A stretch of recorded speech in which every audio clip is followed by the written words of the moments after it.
Hello friends, welcome to my Shali's recipes. இன்னைக்கு நம்ம Shali's ரெசிபீஸில் restaurant ஸ்டைலில் ஒரு சூப்பரான பன்னீர் கிரேவி தான் பண்ண போகிறோம்.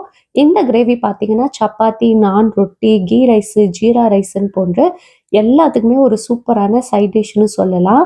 வாங்க ரெஸ்டாரண்ட் சுவையில் ஒரு அட்டகாசமான பன்னீர் பட்டர் மசாலாவை எப்படி ஸ்டெப் பை ஸ்டெப்பாக செய்யலான்னு பார்க்கலாம். வாங்க இப்போ வீடியோக்குள்ளே போகலாம். ஃபர்ஸ்ட்டு இந்த கிரேவி பண்ணுறதுக்கு ஒரு பேன் எடுத்துக்கோங்க. இதில் 1 டேபிள் ஸ்பூன் அளவுக்கு எண்ணெய் சேர்த்துக்கிட்டு, ஒரு 2 கப் அளவுக்கு பன்னீர் கியூப்ஸ் சேர்த்துக்குங்க. இதை லைட்டாக ரோஸ்ட் பண்ண போகிறோம். அதுக்காக ஒரு 1/2 டீஸ்பூன் அளவுக்கு தனி மிளகாய் தூளும், கொஞ்சமாக உப்பும் சேர்த்து ரோஸ்ட் பண்ணிக்கோங்க. உங்களுக்கு பன்னீர் இந்த மாதிரி ரோஸ்ட் பண்ணி போட வேண்டாம், அப்படியே போட்டு செஞ்சா போதும் கிரேவியில் அப்படின்னா, நீங்கள் இதை ஸ்கிப் பண்ணிக்கலாம். இப்போ வந்து இதை லைட்டாக ரோஸ்ட் பண்ணிவிட்டு தனியாக எடுத்து வச்சுருங்க. இப்போ அதே பேன்லேயே ஒரு 3 டேபிள் ஸ்பூன் அளவுக்கு இன்னும் கொஞ்சம் எண்ணெயை சேர்த்துக்கிட்டு, கொஞ்சமாக ஸ்பைஸ் மசாலா சேர்த்துக்குங்க. பட்டையும் கிராம்பும் கொஞ்சமாக சேர்த்துக்குங்க. இது கூடவே ஒரு 4 வெங்காயத்தை ஒன்றும் பாதியுமா கட் பண்ணி சேர்த்துக்கலாம். நம்ம அரைக்க தான் போகிறோம், அதனால ரஃப்பாக சாப் பண்ணி சேர்த்துக்குங்க.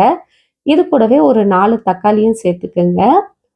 பூண்டு பல் வந்து ஒரு 10 சேர்த்துக்குங்க. நல்லா தோல் நீக்கிட்டு சேர்த்துக்குங்க. இது கூடவே ஒரு 2 துண்டு அளவுக்கு இஞ்சி சேர்த்துக்குங்க. 6 பச்சை மிளகாய் சேர்த்துக்கலாம். காரத்துக்காக காஞ்ச மிளகாய் 5 சேர்த்துக்கலாம். நீங்கள் காஷ்மீரி மிளகா சேர்க்குறதுனாலும் சேர்த்துக்கலாம். கலர் நல்லா இன்னும் உங்களுக்கு பிரைட்டாக இருக்கும். அதுக்கப்புறமா ஒரு முந்திரி வந்து ஒரு 15 முந்திரி சேர்த்துக்கிட்டு இதை எல்லாத்தையும் நம்ம வந்து வதக்கி விட்டுடலாம். இந்த பதம் எப்படி இருக்கணும் பார்த்தீங்கன்னா, இந்த வதங்குறது வந்து நம்ம தக்காளி சட்னிக்கெலாம் அரைப்போம்ல, அந்த அளவுக்கு இது வதங்கி வந்தால் போதும். இந்த அளவுக்கு எல்லாமே நல்லா வதங்கி வந்த பிறகு, இப்போ இதில் கொஞ்சம் ஸ்பைசஸ் சேர்க்க போகிறோம். சீரகத்தூள் ஒரு 2 டீஸ்பூனும், காஷ்மீரி மிளகாய் தூள் 2 டீஸ்பூன் சேர்த்துக்குங்க. தனியாத்தூள் 3 டீஸ்பூன் சேர்த்துட்டு, இந்த வெங்காயத்துக்கு தேவையான அளவுக்கு உப்பும் சேர்த்து, இது நல்லா ஒரு பச்சை வாசனை போகிற வரைக்கும் ஒரு 2, 3 நிமிஷம் நல்லா வதக்கி விட்டுருங்க. இது நல்லா வதங்கின பிறகு சூடு ஆற விட்டு ஒரு ஃபைன் பேஸ்ட்டாக அரைச்சி வச்சுக்கலாம்.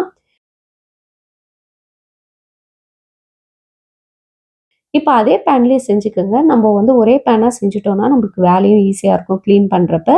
ஸோ அதே பேன்லேயே ஒரு 3 டேபிள் ஸ்பூன் அளவுக்கு பட்டர் சேர்த்துக்குங்க. இப்போ இதில் பட்டர் வந்து ஃபுல்லாக உருகுறதுக்கு முன்னாடியே 2 டீஸ்பூன் அளவுக்கு சீரகம் சேர்த்துக்கங்க. பட்டர் நல்லா உருகிட்டு அதுக்கப்புறம் சேர்த்தீங்கன்னா, நீங்கள் வந்து சீக்கிரமாக சீரகம் தீய ஆரம்பிச்சிரும். ஸோ பட்டர்லேயே இந்த சீரகம் நல்லா வந்து வறுபடும்போது வாசனை சூப்பரா இருக்கும். லைட்டா இது பட்டர் மெல்ட் ஆகும்போதே 2 டீஸ்பூன் சீரகம் சேர்த்துக்குங்க. இது கூடவே காஷ்மீரி மிளகாய் தூள் 2 டீஸ்பூன் சேர்த்துக்குங்க.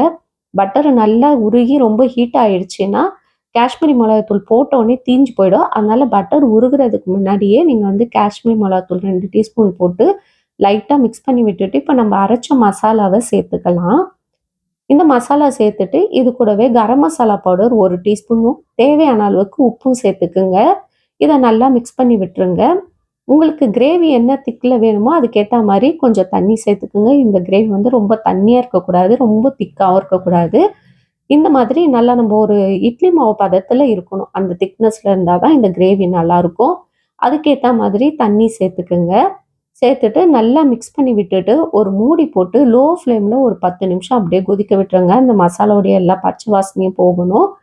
10 நிமிஷம் கழிச்சு கிரேவி நல்லா கொதிச்ச பிறகு, பிஞ்ச் அளவுக்கு சுகர் சேர்த்துக்கங்க. சர்க்கரை ரொம்ப அதிகமா வேணாம். பிஞ்ச் அளவுக்கு ஒரு 1/4 டீஸ்பூனுக்கும் கொஞ்சம் குறைவாவே சேர்த்துக்கங்க. இப்போ நம்ம ஆல்ரெடி வறுத்து வச்சிருக்க பன்னீர் கியூபையும் சேர்த்துட்டு, ஜென்டிலா மிக்ஸ் பண்ணி விடுங்க. பன்னீர் உடையாத அளவுக்கு ஜென்டிலா மிக்ஸ் பண்ணி விட்டுருங்க.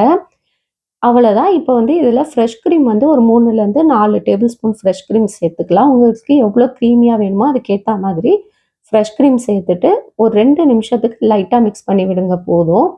இப்போ இதில கஸ்தூரி மேத்தி நல்லா க்ரஷ் பண்ணி ஒரு 2 டீஸ்பூனும், இது கூடவே கொஞ்சமா பொடியா கட் பண்ண கொத்தமல்லியும் போட்டுட்டு நல்லா மிக்ஸ் பண்ணிட்டு சர்வ் பண்ண வேண்டியதான். ஒரு சூப்பரான பன்னீர் கிரேவி நம்மளுக்கு ரெடி ஆயிடுச்சு.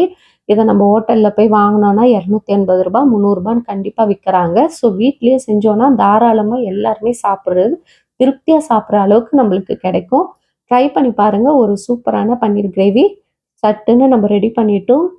நான் சப்பாத்திலாம் பண்ணிட்டு இந்த கிரேவிய பண்ணி பாருங்க. அவ்ளோ அல்டிமேட்டா இருக்கும். ட்ரை பண்ணி பாருங்க. இந்த ரெசிபி உங்களுக்கு பிடிச்சிருந்தா, மறக்காம நம்ம ஷாலிஸ் ரெசிபீஸ லைக் பண்ணுங்க, ஷேர் பண்ணுங்க, சப்ஸ்கிரைப் பண்ணுங்க ஃப்ரெண்ட்ஸ். உங்க ஃப்ரெண்ட்ஸுக்கும் மறக்காம ஷேர் பண்ணி விடுங்க. இன்னொரு வீடியோல உங்களை சந்திக்கிறேன்.